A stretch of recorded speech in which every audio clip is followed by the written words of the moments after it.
Khloe K to support fans. I wanted you to know that I appreciate you. After what has been a whirlwind few weeks for Khloe K, the reality TV star has taken to Twitter to thank her fans for their support and to let them know not to worry when she's a bit scarce on the socials.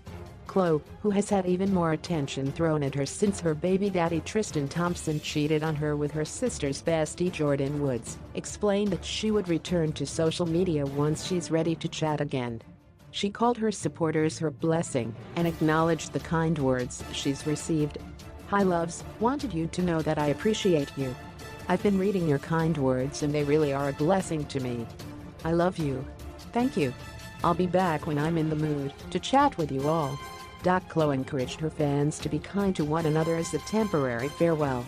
Here are the snaps that Tristan liked on Khloe's Insta.